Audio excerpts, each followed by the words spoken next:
Hello, dear foodie friends, and welcome to Kitchen Chat. This is your host, Margaret McSweeney, and I'm so glad you are joining me on this delicious journey. Today, let's travel to New York City and have a kitchen chat with one of America's most respected and celebrated restaurateurs, Drew Nieporent. Since age 29, Drew has opened 40 restaurants, including his groundbreaking first restaurant, Memoir, which earned 3 stars from the New York Times for decades. Drew has won multiple James Beard Awards. And on a personal note, Drew is one of the kindest people in this industry. We met 10 years ago at the International Association of Culinary Professionals Conference in Washington, D.C. And we had a kitchen chat a few years ago. His new book, I'm Not Trying to Be Difficult, Stories from the Restaurant Trenches, spotlighting incredible culinary history. And of course, he shares stories about launching Nobu with his friend and business partner, Robert De Niro.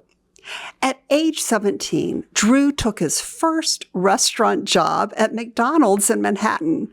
He writes in the book, as a kid who wanted to run restaurants, I considered McDonald's a fertile training ground. Let's welcome Drew Nieporent to Kitchen Chat as he shares his stories. A little bit about my story is that my early years and the experiences and what they led to in later years, going lifelong full circle, really quite amazing. Today, for the last 12 years, I do the hamburgers at Madison Square Garden. And the hamburger at Madison Square Garden is unbelievable. But Madison Square Garden is, it's the world's greatest arena, and it really is. To be able to be a part of that for 12 years is kind of amazing. So all my job experiences, which are cataloged in the book, they were like proving grounds, and it gave me professional knowledge, and it gave me confidence in the knowledge. In New York, I went to work at Maxwell Spawn Tavern on the Green. These were amazing restaurants. Yes. Tavern in the middle of Central Park is still there. Not quite the same, but because they had tore it down and then rebuilt it. But the tavern that I worked at was just, it was stunning. And we would serve as many as 3,000 people on a Mother's Day, for instance, or 1,500 brunches. And eventually I had to leave Tavern on the Green. I went to work at French restaurants, American guy. That was also a breakthrough because I didn't speak fluent French. Yes. I worked at La Grenouille, Le Perigord, Le Régence, La Réserve. Worked with Daniel Boulud. So all these great experiences. And then I ran the New York Marathon in 1983. Jogging in New York, I came across a location in Lower Manhattan, Tribeca, and I could afford the rent, and I signed the lease. And that was my breakthrough moment of opening Memoir with David Goulet, who was an incredible chef, in 1985, April of 1985. And that, I charged $16 for 3 courses. And so when we got 3 stars, I could have filled Shea Stadium. It was like stormed the Bastille. It was unbelievable. It was out-of-body experience. And then, we defended and preserved those 3 stars for 22 years. How many restaurants have that history? Nobody. Nobody really has that history. That's why I wanted to write the book, because the book for me, people kind of know that I tell a lot of stories. So the book was a chance for me to explain things. I wrote the book with Jamie Feldmar. One of the many fascinating stories that Drew shares in his book is about his friendship with Robert De Niro and how Nobu began. Basically what happened was that Robert De Niro, after I got 3 stars at Marche, came to have dinner, and his girlfriend, very vivacious, very outspoken, Tookie is her name. She goes, Bob wants to know if you'd like to open another restaurant in Tribeca. And I said, are you talking to me? Because there ain't nobody else in here. Bob then proposed. He was like, he took me to look at the space where we would put Tribeca. It was an incredible space. And he was like, I know this guy in L.A., Nobu Matsuisa. And I'm like, Bob, I don't say this, but I'm thinking, Bob, this guy's Japanese. I know him too. Because Deborah Ponzak, our chef at Morrissey, and Nobu one year we were honored by Food and Wine magazine as the 10 best chefs food and wine. That's been an ongoing program for almost 40 years. So, but Nobu came, and so Bob, in a moment of bad casting, was thinking of Nobu for the Tribeca Grill, which was not going to happen. But Nobu himself went, maybe one day I opened small sushi bar with you. So I saw the friendship, I saw the kitchen, and I made it happen. Yeah. So years later, here's Tribeca on this corner, right up the block. The space became available. I signed the lease. And now you're going to have to read the book because there's a great story inside there. But absolutely. Nobu essentially didn't necessarily agree right away to the first deal. But today, there are 56 Nobus around the world. He's worth a bundle of money. And it's probably the most successful restaurant idea of the last 30 years. So. And I was the one that made it happen, actually. There's no question about it. I will die on my tombstone and say, Drew, he brought Japanese food to 4 Americans, because there was Japanese food here, but it was only for the very, well, first of all, they marketed only to the Japanese. Right. So I made it accessible. So the whole thing, has gone on, some with, some without me, but it's a great success story, and I'm happy still to be a part of it. When I asked Drew about who has inspired him in this industry, you might be surprised at one of his answers. It's a fun story. One day, when I was a student at Cornell, he said, Harlan Sanders is coming to the campus. I was like, are you serious? No. So he checked in. He stayed at the Statler, which is literally attached to the hotel school. So I knocked on his door. I found out where he was staying. I knocked on his door. He let us in. He chatted with us. And I said, thank you. I don't know what we talked about. I said, thank you for meeting with us. He said, son, with boys like you, America's got nothing to worry about. So that was phenomenal. But I patterned my career really after a guy named Joseph Baum, who also went to Cornell, but he went in the 40s.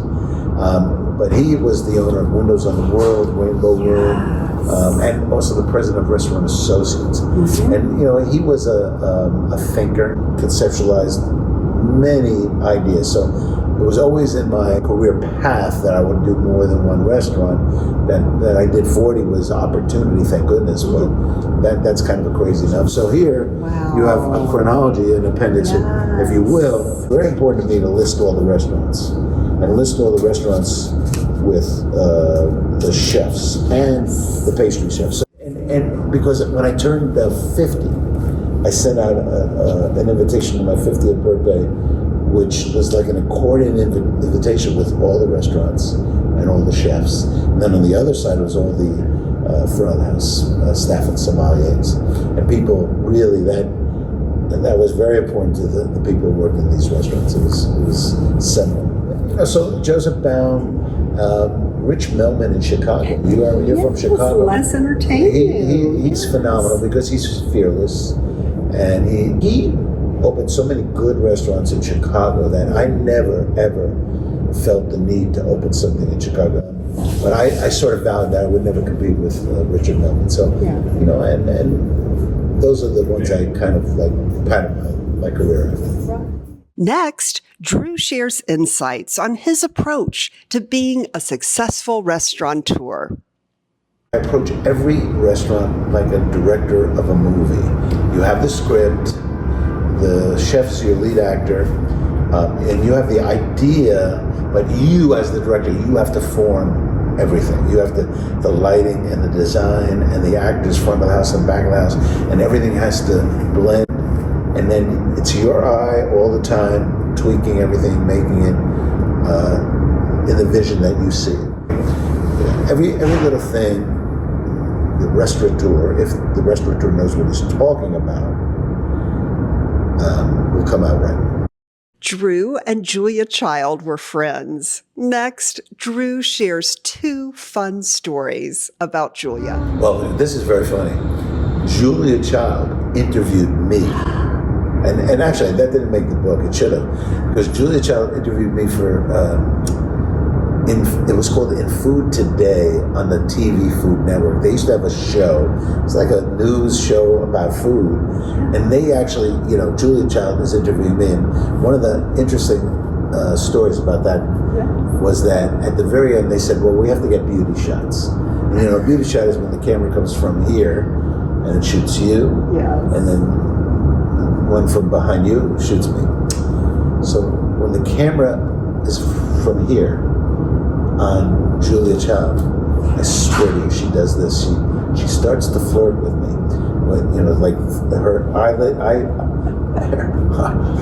eyelashes were flickering, and then she did this. She actually pouted. So I have this, believe it or not. But then I have actually I spent time at her home in Cambridge, and she came to Nobu also. But another quick story is one night I had a restaurant called the Berkeley Bar and Grill in the Sony building, and we had a party that night for a movie that was going to come out called Jacob the Liar. It was a Holocaust movie. So she's eating with Emerald. She never met Emerald, Julia Child, but they got along famously, and Emerald's a wonderful person. So, but it was getting late, and the party was about to start, and they were still sitting there.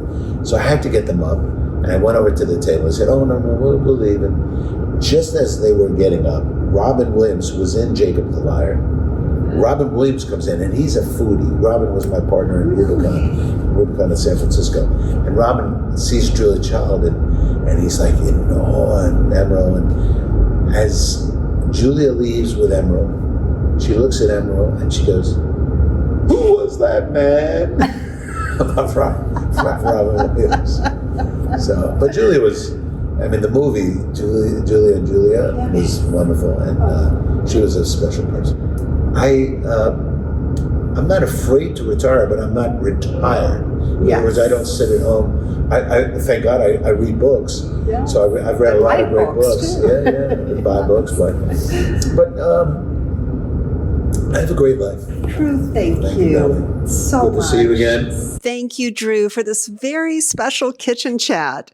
For more exciting insights into Drew's legendary career as a restaurateur, make sure you pick up a copy of his book, I'm Not Trying to Be Difficult, Stories from the Restaurant Trenches, written with Jamie Feldmar. It's a great gift for yourself and for someone who loves dining out. And thank you, dear foodie friends, for being a part of this delicious journey. And always remember to take a moment and savor the day.